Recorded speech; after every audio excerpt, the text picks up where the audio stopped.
So thinking about the potential that you carry, not just within your own mental perception of what you're here to do and your emotional perception of what you want to do, you also are like physically carrying a potential. Welcome to Soror Mystica, a podcast exploring life's mysteries and magic through its symbols. I'm Mariana Lewis, an archetypal tarotist. And I'm astrologer Christina Farella.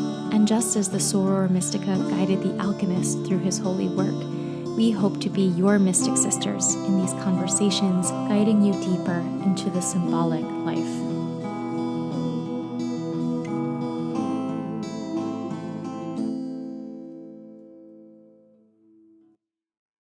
Welcome, everyone, to the 33rd episode of Soror Mystica. 33 is a good number, so we're excited to be here. I like that number.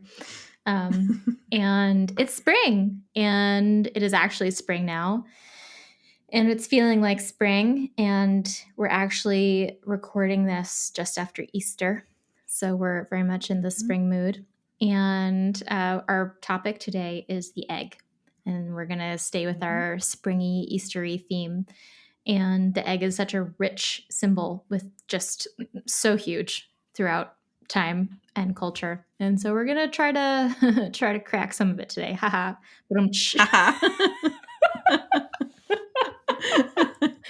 That's good. But before we get into it, we actually both have some announcements, as we tend to, because it's spring, so we're doing stuff. We got the fire going. I'll quickly go first. I'll just kind of say what's going on for me. I am right now. The doors are open for the Archetypal Tarot 101 seminar. And this is just a one-off seminar. It's not a big, deep dive, long, multi-week class. It is just for the people who want that introduction to how do you come to the tarot with a psycho-spiritual approach, with a psycho-spiritual lens, rather than reading it to predict things or just to give you a little bit of like guidance in the morning. We're going to really look at how the cards can be used for that deeper inner work. How do we do that? So this is not like a big, thick card by card breakdown, which I do offer in other programs if you want it. But this is really just that awesome introduction to it. We're going to have spreads. We're going to have, we're going to talk about the step-by-step process of working through how to have this approach and develop this approach. And it's happening on April 22nd. And if you cannot come live, this is very much geared towards people to watch later. So do not worry about that. And you also get like recommended reading list, and you get the replay to watch whenever for as long as you want, and all the slide notes so you don't have to take notes yourself. And just, it's going to be great. I'm very excited. I've taught it before, but it's polished and has more info and more spreads and more techniques and more things that'll be really practical and juicy. So you can go to persephonessister.com/learning and you'll find more info there. And I hope to see you there. So that's my thing. Let's talk about your thing. What's going on for you, Christina? Well, I'm excited for your thing because I know that it is going to be such a great primer for people who are it's both of our modalities are so beautiful and so powerful, but like they really require a lot of, I think, explanation when you're getting started. Yeah. Someone asked me actually, like I've like have followed you a long time and I get so much of your content and I love it. Is this like worth it for me? Because I feel like I learn a lot from you already. And I was like, it really absolutely is, because rather than it's just kind of like getting piecemeal these ideas and being like, yeah, but how do I put that together? Which is always the question. It's like, oh, that's a cool way of thinking about a card, or that's a cool idea in terms of using a spread that way. But like, how do I do it? So I really like teaching this seminar because it's just like, okay, here's how you do it. Here's how you start thinking about the tarot this way. And it's very low price point to make it really accessible for everybody. So it's something that I just think is so great for helping us establish like a foundation and shifting our practice. And if you've listened to this podcast before, you know I am very passionate about using our tools the right way. Mhm. And so it's going to be great. So I Yeah. really hope to see a lot of people there. Mhm. Excellent. I love that. And yeah, it's going to be great for anyone who wants to really get that solid foundation. Thank you.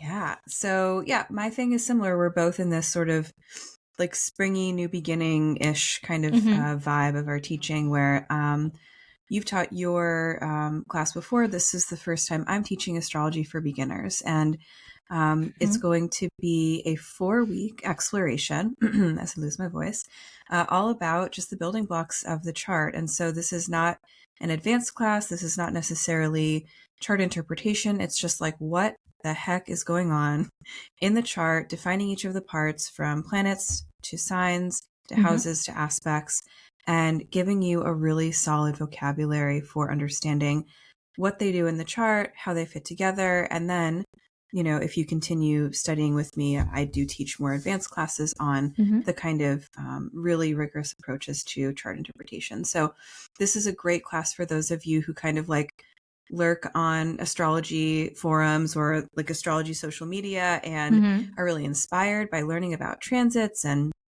things that are going on and personal development through astrology, but have really not found a lot of success or ease just reading about it on your own. Sometimes you really Yeah. just need a teacher to be like, this is what this is, Yeah. and somebody to answer your questions in real time. So that's what I'm going to be offering.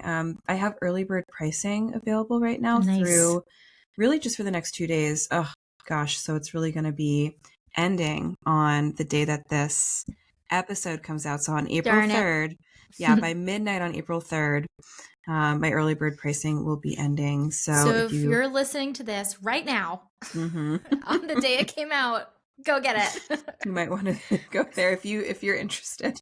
I'm sorry, everyone.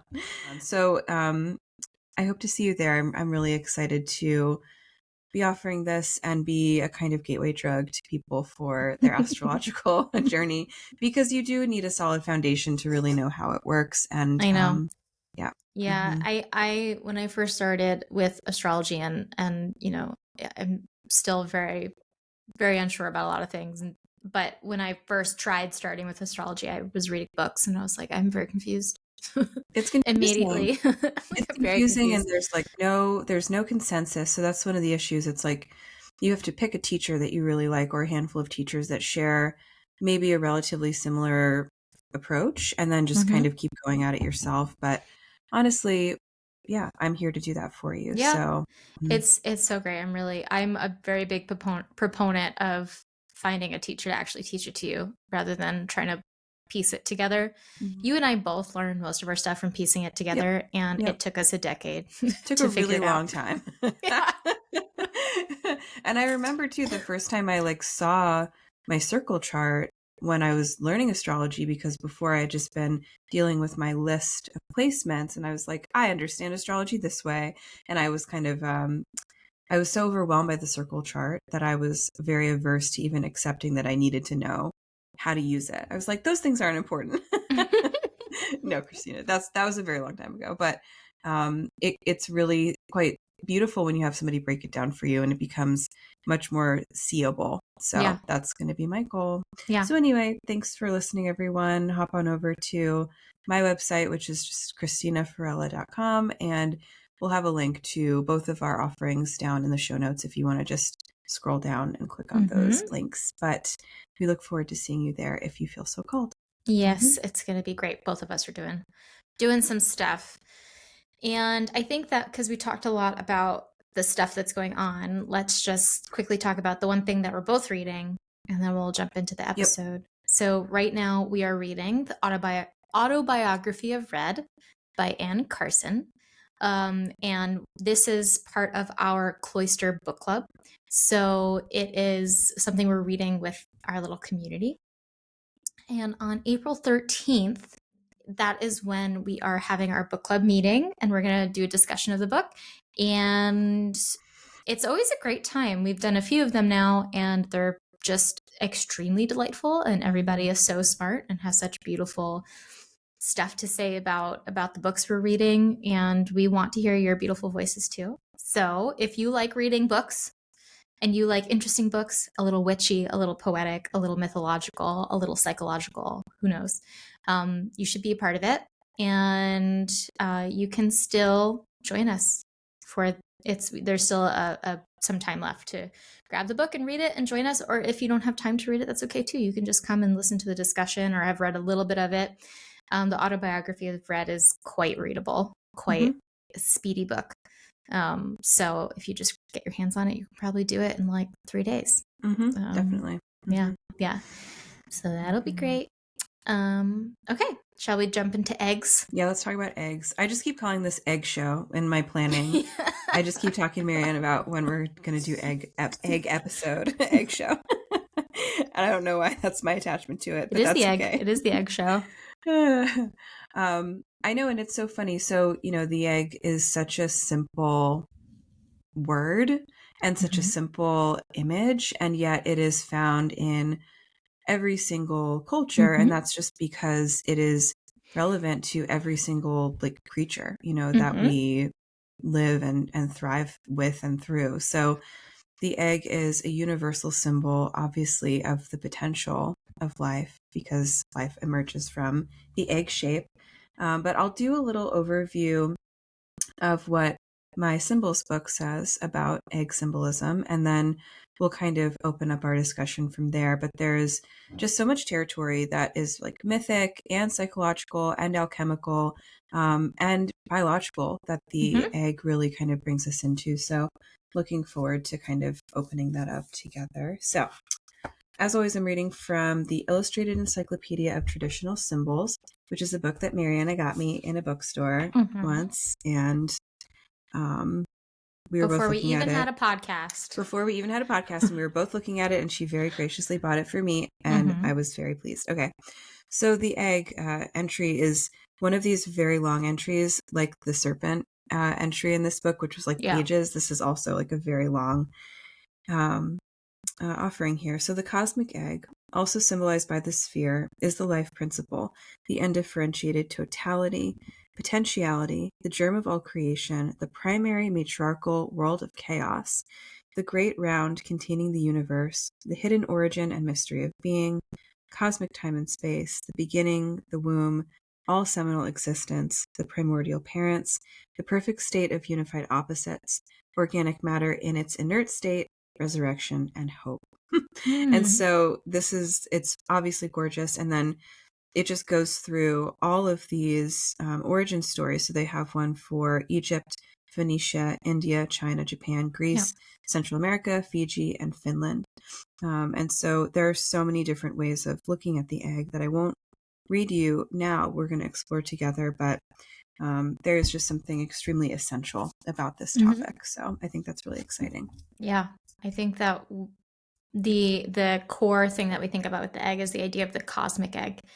This is a term that maybe you've heard before, and basically there's all these world origin myths in which the world is somehow born from an egg. An egg is hatched, an egg is, in my symbols book, which is not as comprehensive as your symbols book, but 10,000 times bigger, which is a mystery. It has bigger pictures, right? It has a lot of imagery. Yeah. The Book of Symbols, which is printed by Toshin, they say that an egg is an oval mass of gold appears centered amongst swirls of white on a silvery ground. The oval is stable and self-contained. The swirls are liquid, full of energy, dynamic, expanding. And then skip down a little bit. The egg's shell bifurcates like two bowls into earth and sky. The yolk is the sun.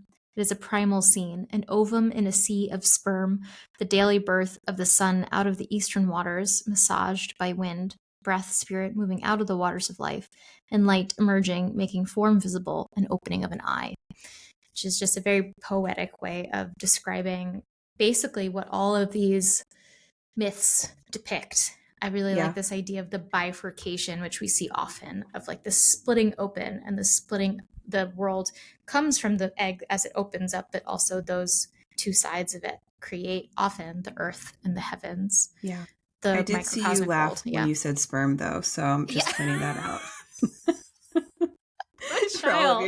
for all of your intellectual weight. She just can't help herself. She literally laughed when she said sperm. Can't stop. We might have to cut this out later, but remember when I was I was giving a presentation. I was being a smart teacher person, and there was just a chicken.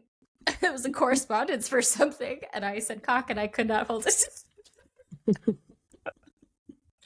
Well, chickens lay eggs, so we're still on topic. We're still and it's all fine. I'm a 12-year-old. So the bifurcation. We'll go back. I'm so sorry. That was my fault. The bifurcation it's important, and I think it's beautiful, this idea of it splitting open. Yeah. And creating that microcosmic world on one side and the macrocosmic on the other, the heavens and the earth. And so that's what we see in a lot of these mythologies. We see that in the Hindu mythology. We see that in, I think there's a similar layer in the Egyptian mythology. There's even like Zoroastrianism has a similar kind of thing. So we see this repeated over and over again, the same kind of image. And it's really potent. The Hindu story is the cosmic egg was laid by the divine bird on the primordial waters. Brahma sprang from the golden egg of creation, and the two halves formed heaven and earth, and it contained all the elements, all of the universe, the gods, the planets, the divisions of space, all that stuff. And so, it's one of those ideas that, like resurrection and like the underworld and like the hero's journey, it just shows up in culture after culture. And I think that that's what's really compelling. So, I think that the bifurcation is interesting because I know that in one of the Greek creation myths, because there are several of them, there is a similar bifurcation, but it's just between Gaia and Uranus, who, like, Gaia gives birth, the earth gives birth to the sky, and then they're split in two, and he's like over her and she's under him holding the earth. And that's not the egg idea. One of the egg mythologies from ancient Greek thought is from the Orphic religion, which is like a kind of cult religion that believed in, it was honestly, it feels proto-Christian to me in a lot of ways. It's all about like sin and how the body is full of sin and we have to repent. And if we repent, very Gnostic sounding. Yeah, well, then we'll get into heaven. And if we don't, then, we go to hell. But anyway, that kind of creation myth has a very striking egg story that I think a lot of people are familiar with, the image of the egg with the serpent wrapped around it. And so in that theogony, the Orphic egg is the cosmic egg that produced this hermaphroditic god named Phanes. And then after that, he created all the other gods. And around the egg, which is potential, is the serpent, which is called Ananke, which means necessity. So she's the goddess of necessity, and she's often depicted, I think, like holding like a spindle. Like she's also has this connection to the fates, who are weaving and cutting the thread of life. So there's this really beautiful sort of split between Phanes, who is like this kind of bright god, also sometimes figured as Eros or Zeus or something like that. So one of these like vital sort of masculine figures, and then woven around it is the serpent, which is usually a symbol for the feminine and something that's a little bit more dark and more about like life and death. So it really stirs these images from a very like unconscious place. You really feel like it's like a dream when we start really kind of thinking about the egg itself. So I think that's so striking. The goddess of necessity wrapped around the yoke of potential. That feels like the crisis we all live every day. Necessity versus potential. It's certainly what I'm talking most of my clients through in our readings. Like how do you balance the necessity of living versus the potential of it, and not sacrifice one for the other? I think that's very beautiful. That egg symbolism, it's the Orphic egg is certainly something that has been carried through so much through Western thought. And we see it often in alchemy as well. If you've ever looked up some alchemical imagery, you'll find eggs scattered around. Sometimes you'll see them in actually depicted as an egg, and often you'll find just the shape kind of hovering around. Like there's a very common shape of the or image of the rebus, and the rebus is the it's like a single body with two heads, and one head is masculine, one head is feminine. So it's the Mysterium Conjunctionis. It's the divine wedding, Hyros Gamos image, basically. And so that's what it's called. It's called a rebus. And by the way, there's a tarot magazine called The Rebus that I recommend you should take a look at. It's on Instagram, so you can follow them. And so they have that image a lot, and they'll be inside an egg. And Jung says that in alchemy, the egg stands for the chaos apprehended by the artifacts, the prima materia containing the captive world soul. Out of the egg, symbolized by the round cooking vessel, will rise the eagle or phoenix, the liberated soul, which is ultimately identical with the anthropos, who was imprisoned in the embrace of physis, meaning like the physical stuff. And the anthropos is another word used for like primordial man. And it's also synonymous in Jung's writings often with the homunculus, which is let's just throw words out there. Great word. And the homunculus is like the divine child creation thing. There's the kind of layers of what he's saying there is that there's a seed planted from this divine union of masculine and feminine encapsulated in the egg. And we see this often with the eagle or the phoenix rising out of the egg or being hatched from the egg.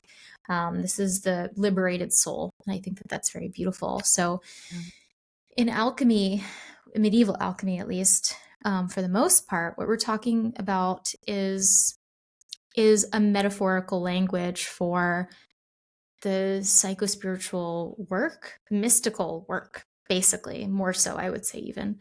And so the alchemists really had so much of this imagery around the meeting of the inner opposites, the meeting of particularly opposites of masculine and feminine, which then bears something of true potential, bears the soul. And I just find that to be such a beautiful image that we just find over and over again. And the egg is ultimately it's an alembic, right? If we're thinking about what it really is, it's a vessel that holds something.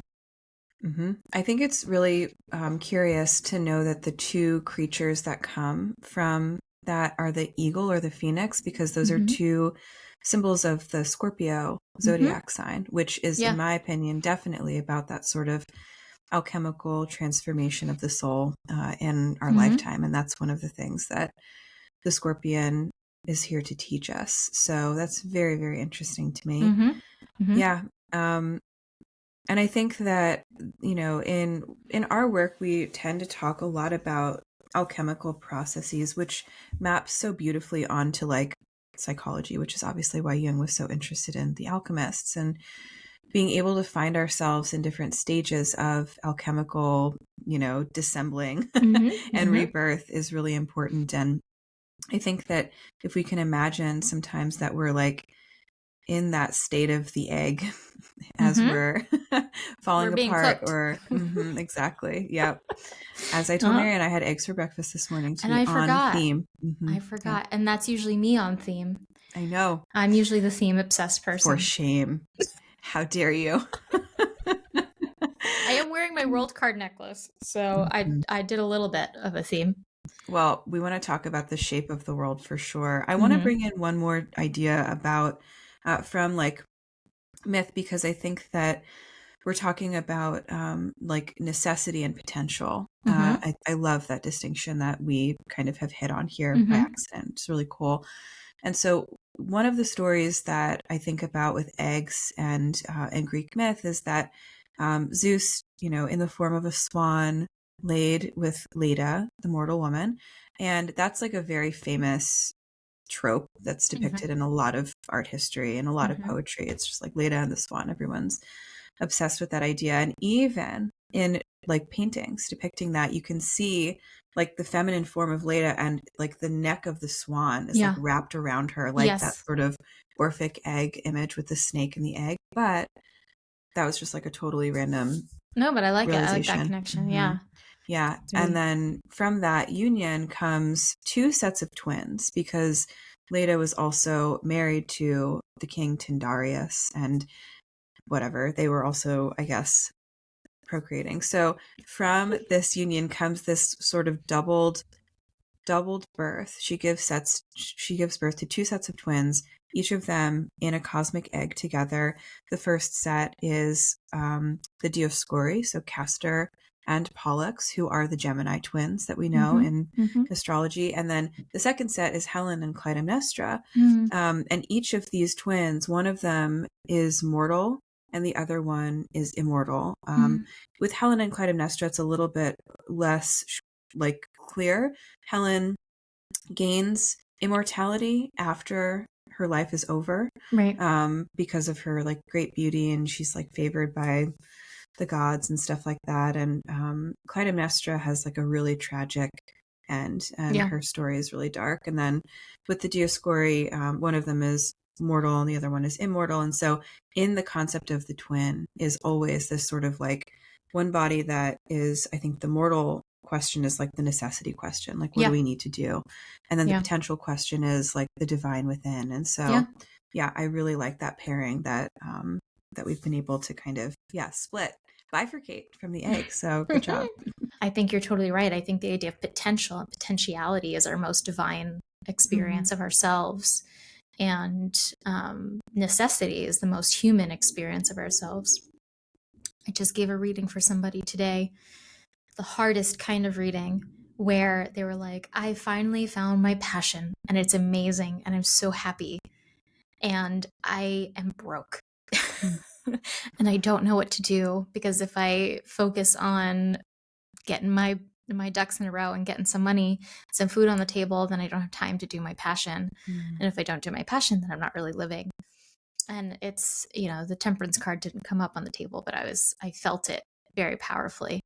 It's that, to me, is the saddest kind of reading to give. Not the saddest, because they'll figure out the way through it, but it's the most difficult, because to blend our humanity, our human need, our necessity, and our potential, which requires we have to like let go of the human and the necessity to follow the divine spark and to just see what will come. That is a really, really tough position to be in, and yet the one that we all have to struggle through. Yeah. So interesting. I know that is a really challenging way to meet somebody with the cards, but I think that you're right about temperance coming through as an image. And I think that even in terms of like physical eggs, like, I'm talking about like a chicken egg that I will encounter.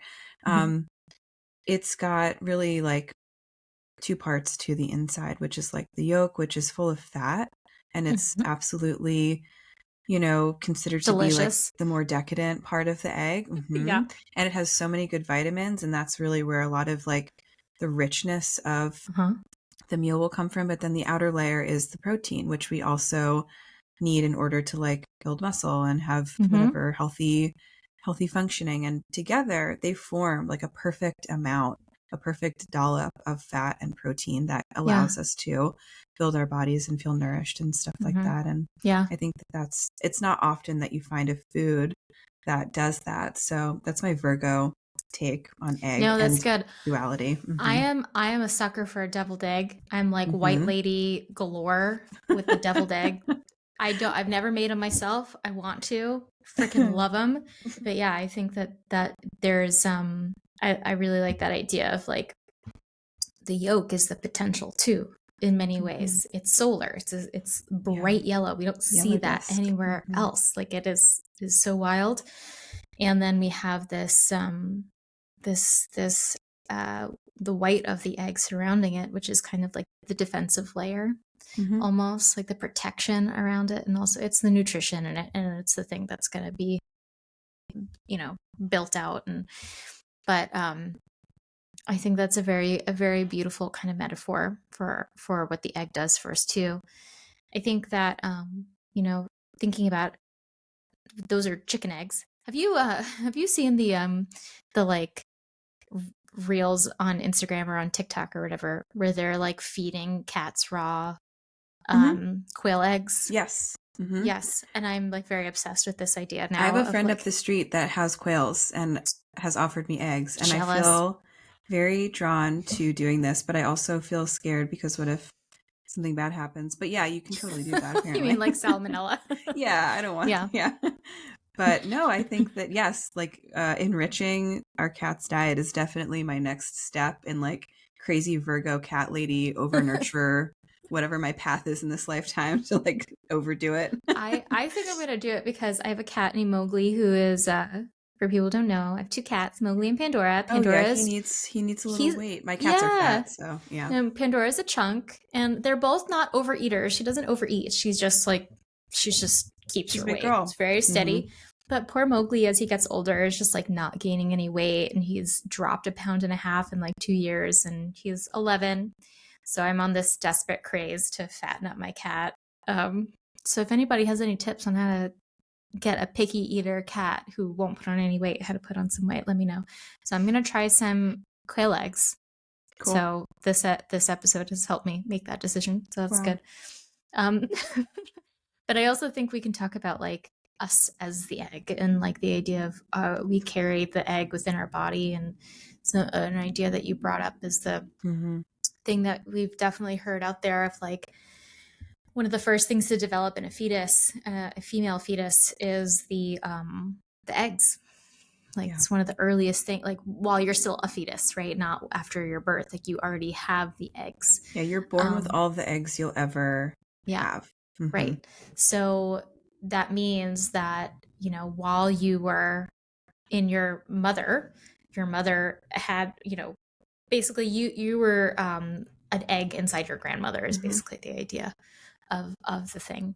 And I think that that is a very beautiful and intense idea that kind of makes us feel connected through this like lineage of birth and conception, and like the egg as the vessel of conception of the passage, and the like little ball that is you before you are you. And I don't have any specific ideas on it, but I just wanted to touch on it because it's so pretty. It's such a It's pretty very idea. beautiful. Yeah, no, I think that what it does is it makes it so it's kind of where we started. Like the egg is so ubiquitous and it's so Mm-hmm. universal, and it always is talking about like the potential of life. And so, what the egg also does is it connects us in this kind of backwards and forwards motion to our ancestral matrilineal lineage, which is specific and interesting. And then, whatever we as people who have eggs in their bodies produce going forward, so it puts us on this continuum, this like egg continuum of creation, where it's a reminder of how we're linked to each other Yeah. through conception and through that sort of like, yeah, that the imagery of like the egg as the sphere, or the egg as like this sort of mucosal primal thing. It's just, I think that wasn't like the phrase prima materia, didn't that come up in that Jung quote that you Mm-hmm. read before? Yep. Yeah, so Yeah. it's very much that, and I think that that's one of the more sort of, yeah, biological but also poetic ways that we can connect to it. So thinking about the potential that you carry, not just within your own mental perception of what you're here to do and your emotional perception of what you want to do, you also are like physically carrying a potential. Mm-hmm. And obviously that's a complicated topic because a lot of us don't have children, a lot of us Yeah. can't, things happen, life is very complicated. So I'm not saying and then you do this, obviously, but Yeah. if you do, that's It's another engagement with that. Hmm. yeah, it is a way to connect with the symbol too. Hmm. And I think that bringing in that idea of the prima materia, for people who may not have heard that term before or are new to it, it means the first material. And it is this idea that in alchemy, they're always engaging the prima materia, the first material, the like primordial material of life. And we can see that as this sort of yoke, right, that we're doing. Another Jung quote I want to bring in because it's pretty This is from his Red Book, and Jung's Red Book, you may have heard of it before. It's not a psychological book. It's not a book him talking about theory or anything like that, though he does have little hints of it here and there. It is a book of his fantasies while he was in a near psychosis. That's what it is. It's really weird and it's cool. And it's illustrated, and so there's a lot of imagery that goes along with it. And one of the episodes in it is that he finds an egg, and he realizes that God is in the egg. And so he's like protecting this egg, basically. And from that, he says, I am the egg that surrounds and nurtures the seed of God in me. Mm-hmm. And so from that image that he took in this fantasy of like realizing God is in an egg, he realized that I am the egg. And then God is the yolk that is within me. When we talk about God, we're talking about the idea of the divine, right? In whatever way that you connect to it and think of it and have a relationship with that. And I think that's really beautiful. And when we're talking about the cosmic egg, we're also talking about the seed of the divine and everything. And that was also what very much inspired Hildegard's work, Hildegard von Bingen, who's our bestie on this podcast. We're on a first name basis with an ancient or with We've been for a while. Saint. Hildegard is ours. She's a Virgo. She is a Virgo. Yes. Mm-hmm. I love Virgos. Anyway. Mm-hmm. And one of her most famous images is her cosmic egg, that she started having her visions in her 40s, and she had her little priest. His name I still can't remember. This is the best thing that you do, or it's not the best thing you do. You do many other things, but this is good. Continue. You have a fantasy about her having like a little man boy priest who helps her do her mystical work, and this is what you are attached to. I'm really attached to it. I'm gonna be crushed if it's not true. I have a hard projection. I don't know what it's about. Anyway, but yeah, so she described it. He wrote it all down for her, and it's this extraordinary image of like that there's an egg, a seed, and it's on fire with like blue fire, and like there's primordial winds around it, and like it's just this escalating image, and each layer is like more intense than the last layer, and it is like terrifying. And it's not sweet. It's not like there's an egg and it's really beautiful and it made the heavens, and it's not. It's like pure chaos. She describes this egg. She says the firmament in the likeness of an egg. This is what it's depicting and what it signifies. And she calls it a vast instrument. This is what the egg is, and ultimately an instrument. And it's surrounded by blue ether. It's engulfed in flames. It's representing the blazing sun, as well as has a shadow of hailstones, tongues of lightning, and it's just this crazy kind of like aggressive thing. And it's very reminiscent of the idea of rapture.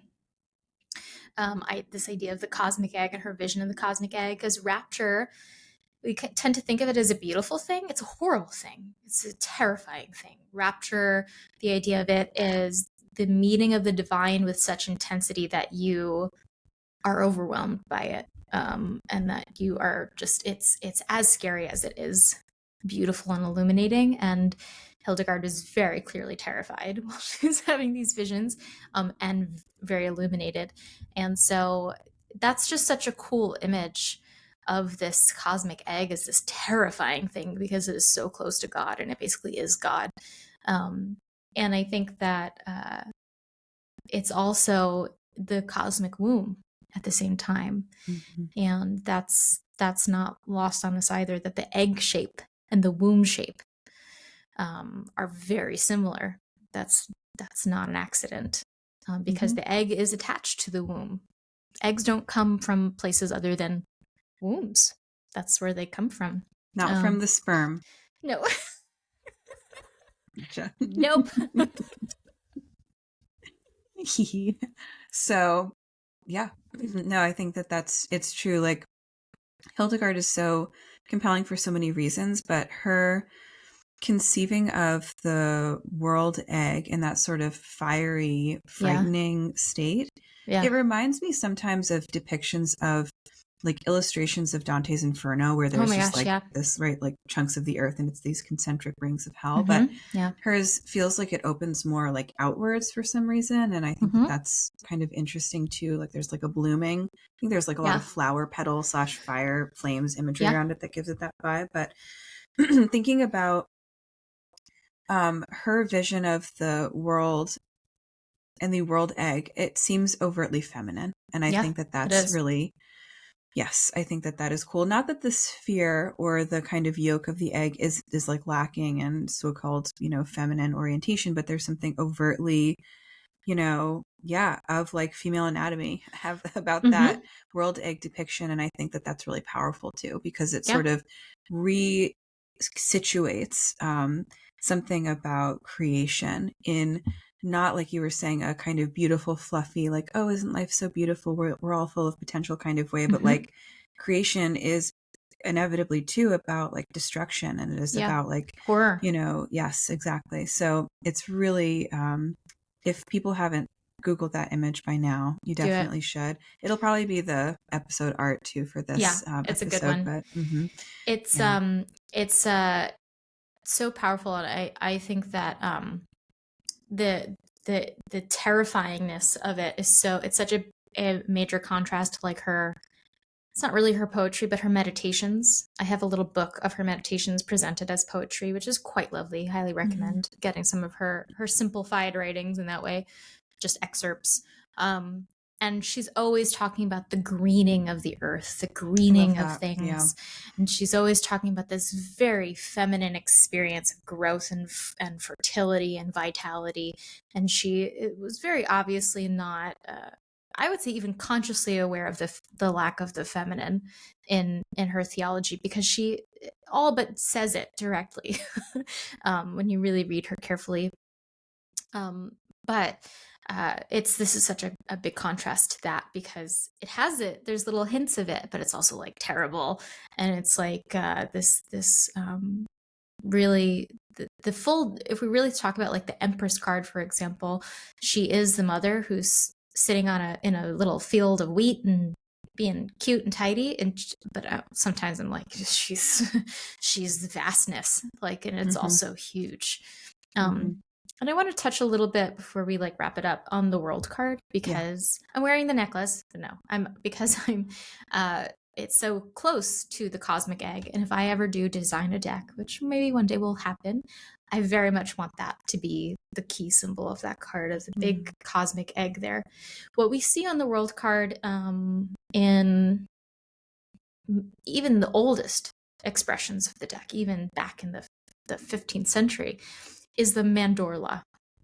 And the mandorla, that word comes from Italian and it means almond.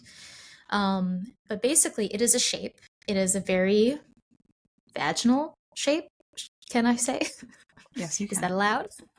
um, and it's basically the a shape that was often used to show the wound of Christ. If people have ever kind of been on the internet and been like, you've seen a picture of like the big wound of Christ, and you're like, wait, isn't that yes, of course it is. It was not an accident.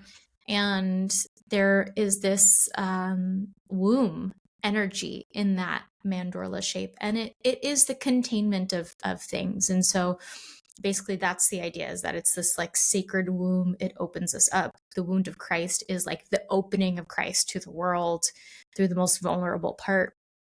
And so in the world card, we see this mandorla of, it's a wreath of plant, laurels or something. I think it's um Laurel. Yeah. I think Hmm. so, around the world dancer who's at the center. And so this is the mandorla, basically the womb shape from which they emerge and they're born. And so there's an egg in there too, and it is the birth of all potential being united.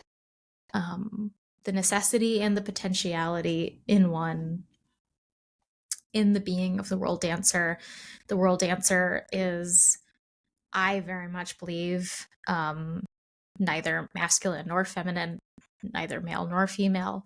It is all things, contains all things. You have the four zodiacal, cardinal zodiacal signs, The not fixed signs, fixed, actually. yeah, the Mm-hmm. fixed ones at the corners, which signify the four corners of existence, right? And all things contained here, and then the womb opening to the world dancer, to the integrated self, to the capital S self, what Jung would call that yoke of God, that he Mm-hmm. is the egg wrapped around. So I think that the egg is a difficult thing to pull out like clear stuff around because it's really mystical. It's a super mystical symbol. But I think we did a good job pulling out some pretty lines of Mm-hmm. thought. Yep. I think No, that's totally true. And for all of the, richness of this symbol that we've unearthed today, like I said, there are stories of cosmic eggs in every single mythic yeah, tradition or cultural, religious, orientation. So I think it's a really great rabbit hole to kind of go yeah, down and pursue and see what else you find and what else personally resonates for you in terms of this egg mythos. yeah. So, yeah. Mm-hmm. Cool. Okay, everyone, go dye some eggs. Eat some Mm-hmm. eggs. Enjoy eggs. If you're vegan, don't eat eggs. But Good. Thank you, everyone. Okay, so I think that we'll turn our attention towards a symbol. yeah, let's do it. If you're enjoying this podcast, we encourage you to leave a review or learn more about how you can support us on Mighty Networks, where you can get access to some exciting exclusive offerings. Or you can connect with us by sharing a symbolic experience, whether from a dream or synchronicity, for us to explore on the show. Thank you to today's sharer, and please tell us your symbolic experience or connect with us on our website, sorormysticapodcast.com. Are you a small business looking to reach a targeted audience of people interested in all things esoteric? If this sounds like you, Soror Mystica would love to invite you to become an ad partner. We offer a highly tailored audience of mindful, curious, depth-seeking listeners, and we would be delighted to showcase your business and offerings to new hearts and new minds. Simply fill out an advertiser application form at our website, linked in the show notes below, or navigate to sorormysticapodcast.com/advertise with us. Hello, my lovers of tarot, astrology, and the symbolic.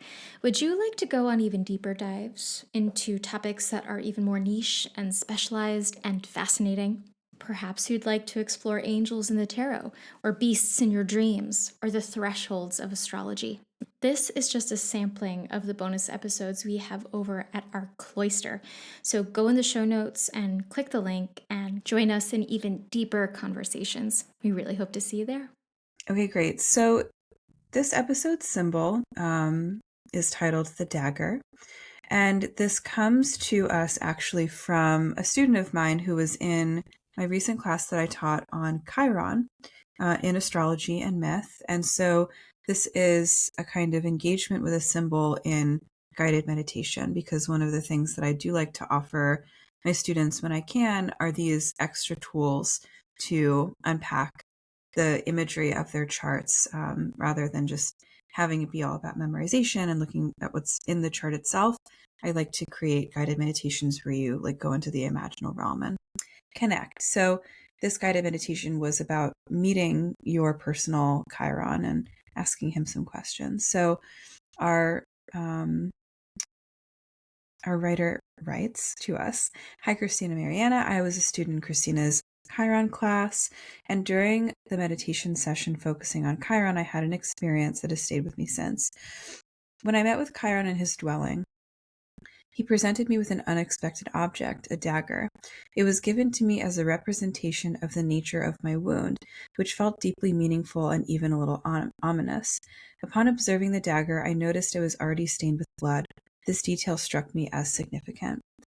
Given the recurring themes of tragic romance and loss in my natal chart and life experiences, seemingly originating from a secretive interplay between Chiron, Venus, and Pluto in my chart, I can't help but sense there's deeper intuitive insight to be gleaned from this image, and I would love to hear your thoughts and interpretations on the symbolism of the dagger." There's a lot there. There is a lot there. Mm-hmm. trying to think of what myths come to mind initially when I'm thinking about a dagger. There has to be like a fairy tale about, oh, well, in The Little Mermaid, she's supposed to kill Ah, the prince with the dagger that and she is kills it. herself instead. Is that what you're I thinking played the about? Little Mermaid and I did that. Oh, I was oh. in I when I was 23, I was the Little Mermaid, but I wasn't the Disney Little Mermaid. You're the I, real Hans I Christian was the Andersen one. real Hans Christian Andersen Little Mermaid in a children's show for little children. Little children. They probably thought they were getting the Disney version They of did. it. Oh, 100%. We mostly played it. It was like a real theater in the city. It's like off Broadway. And it was it was like they had a deal with like schools would like we had like Mm. matinees every day and the kids would come and they were like no one was over 5th grade. I mean, it Oh my was like God. little kids. And I had to stab myself Wow. and sacrifice myself. And I thought that that was pretty gruesome for little children, but that was cool. And then they would like, and then I'd put my arms out and they'd carry me off stage like an angel, Ah, and it's wild. So this is excellent. that is the dagger I was thinking of. It was locked away, repressed in my memory. Um, so yeah, the dagger is a wounding thing, but it's also an intimate weapon. Yeah, it's very phallic. And so, It's also a weapon of betrayal. yeah. Also, Juliet stabs Oh, herself. yes, Oh, of course happy she does. dagger. Mm-hmm. Yes. You know why? I don't know if this is reasonable or if this is just patriarchal conditioning, but I feel like it's a woman's weapon Yeah. traditionally. Like Yeah. it's given to women in stories and they're not given swords because that's too like that's for heroes and knights, but they Mm-hmm. are allowed to have daggers. And you see this in like YA fantasy all the time where it's like when Mm. they have a woman hero, a lot of times she's like double daggers and the kind of the thing. Mm. Oh, you know what? The Power Rangers. One of them had daggers too. Was it the Pink Wow. Power Ranger? I don't know. Where's my husband when I need him? He would know immediately. He would tell me everything about each Power Ranger. No, like, I think that that's true. I think it's like something we associate with giving it to princesses and damsels in Because it's stories small. because it's Yeah. small.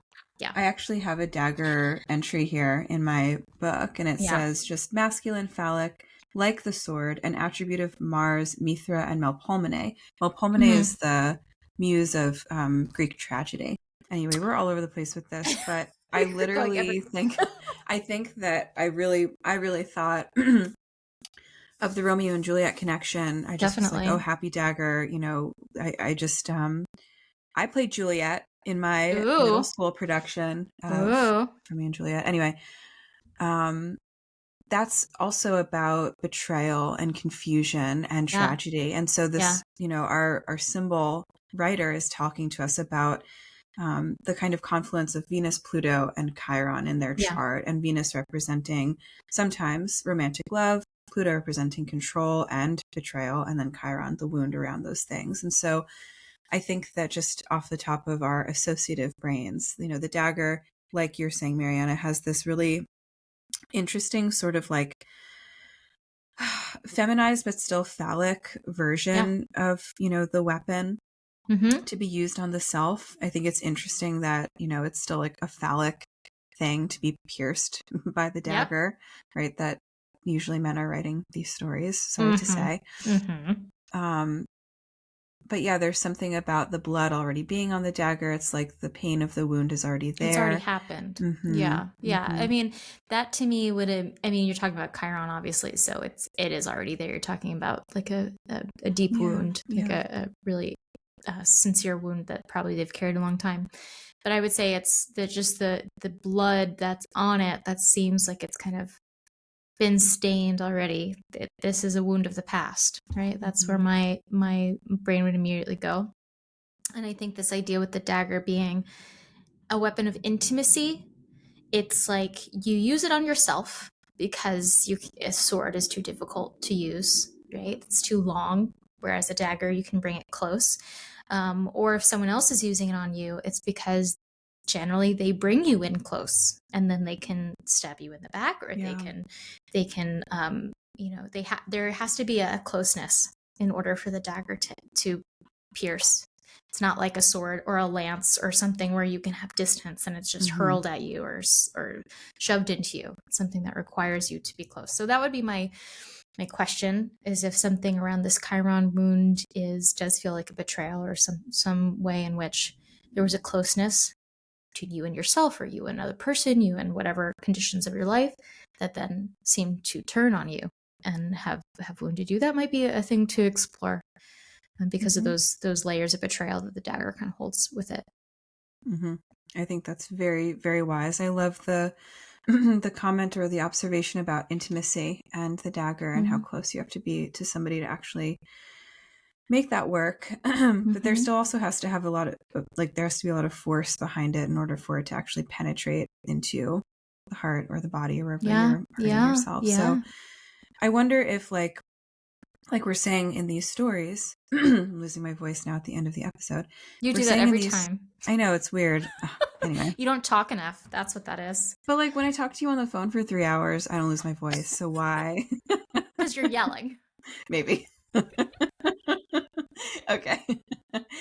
In both of those stories, in Little Mermaid and in Romeo and Juliet, those are self-inflicted wounds, like we were saying. So I think because that's of grief. also yeah. So it's like, what has propelled a person to create, a sense of harming themselves, not on purpose and not with judgment at all. That's the thing about Chiron stuff, is that we often have this experience of definitely harming ourselves because something has harmed us, and we have to bring consciousness to what that loop is in order for us to really see maybe what we're working with. And even then, it's hard to heal Chiron issues. So there's no one way through. But I think that the question around, like, is the wound self-inflicted, and if so, can we find the root of what has motivated you? Right? In The Little Mermaid, she can't bring herself to kill the man that she loves, and so she kills herself. In Romeo and Juliet, I believe that what happens, there's a mix up, right? And Juliet takes a sleeping potion from the herbalist. Romeo thinks that she's actually dead. He kills himself. She wakes up, sees He's him dead, and then she takes the dagger and she ends her life. And so so good. I love Romeo and Juliet and The Little Mermaid. So that is what I would say. It's funny, those two are like my core. Like, I was obsessed with mermaids as a kid. A lot of girls are like that. But then once I read Romeo and Juliet in middle school, I was like, this is my life for whatever reason. Unrequited dark, love. Weird Virgo, you. It's my Scorpio Venus conjunct Pluto. Yeah, it's too much for me, honestly. It's too much. I'm like, why can't, this is where my Aquarius side brain comes in. It's like, this is illogical. This is just, this would not happen. But I think that is a really good point. And so this is not about self-blame at all. But I think it is something, just because of looking at the symbol and looking at the blood on it and looking at this is what came to you for some reason, and the associations we have with it, it might be something to explore. So hopefully that's useful. And thanks everybody for joining us in this wandering weaving episode we did. And we liked it. We hope you like it. We hope to see you either in Archetypal Tarot 101 or in your Astrology for Beginners class. And we'll see you next time with something else, with another topic. Good. Which we don't know yet. Correct. We'll find out. We're looking forward to it, and thank you for coming to our Egg and Dagger show, and we'll see you next time. Okay, bye. Thank you for joining us in our conversation today. Please consider supporting the podcast by leaving a review and following Soror Mystica wherever you listen. You can also become a more active supporter and a member of the Soror Mystica community by joining us on our Mighty Networks platform. If you have a symbolic experience that you'd like to share with us for the podcast, you can tell us all about it at sorormysticapodcast.com. The music for this podcast is written and performed by me, Mariana Lewis, with special thanks to Stefan Lewis. You can connect with both Christina and myself on Instagram and get to know our work by clicking on the links in the show notes. As the alchemical motto goes, as above, so below. as within, so without. May this ancient wisdom continue to guide you deeper. Until next time, take good care.